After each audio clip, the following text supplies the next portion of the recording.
An open letter for you because of the love that we have for you. Dear Mr. President, I write to you on this day after some research and consultations with the people on the ground. I write to specifically propose measures that we believe the government, under your leadership, will consider in order to caution girl child from poor families from dropping out of school and or loss of self-esteem, but to help them maintain their dignity during their menstrual moments, even as they interact with others. Mr. President, we realize that most bright girls from marginalized setups end up losing their dreams to effects of lack of sanitary towels.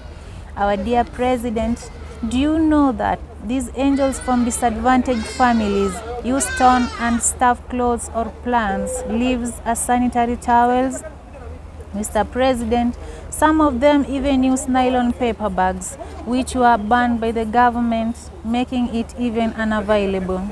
For those angels who might be able to sneak into teachers' toilets, can pull a piece of tissue paper to use if school has provision, Mr. President.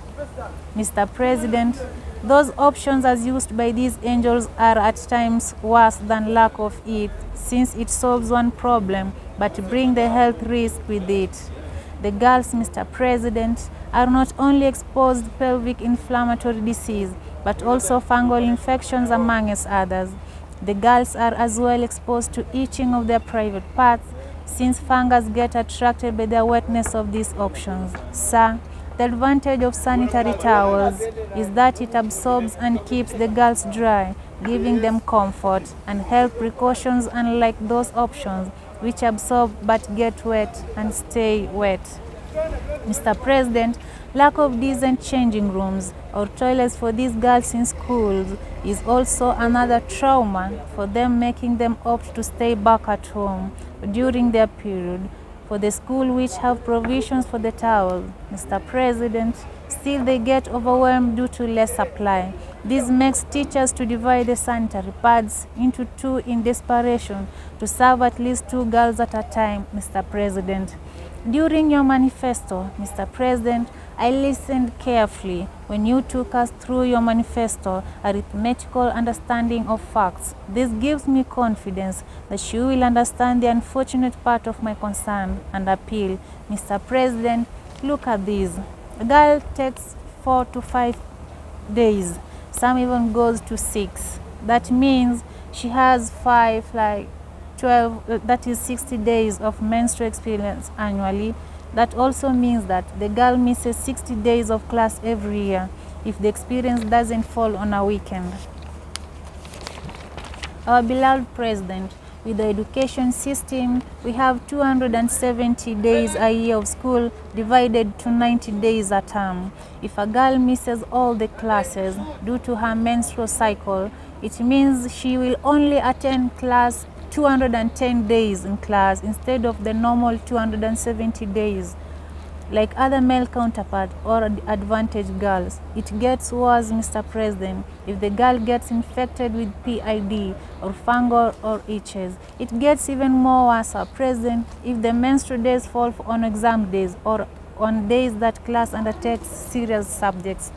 We say education is free, Mr. President, and we convince every parent to take their children to school, and that it's an offense when this doesn't happen. But we forget comfort and creating a good learning environment for our children. How do we say we are helping our girls when we shadow other basic needs? My appeal, Mr. President, and to the Office of the Excellency, the First Lady, Madam Rachel Ruto, is that you give executive order over the above the Basic Education Amendment Act for free, sufficient and quality sanitary towels to these girls. The act, as signed by a predecessor on 21st June 2017, places the responsibility on the government to provide free sanitary pad towels to marginalized areas. Mr. President, I, Miss Lydia Ronad, with my team under Imarisha Jamii, CBO, is willing, equipped, informed, and able, ready to be part of your channels to reach these girls and others for the achievement of your agendas and manifestos. My opinion, Mr. President, and our First Lady about creating the free education is that it should also involve everything around the students, and in this case, the girl child. We have our girls all over the country.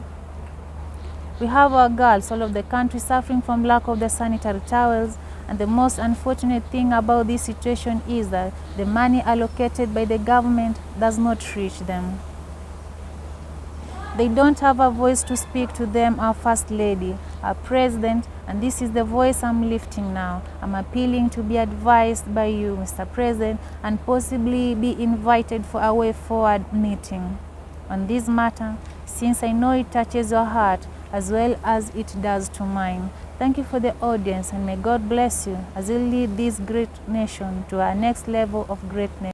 I am Lydia Ronad, a gospel artist, a social security worker, and the voice to the crying girls in our community.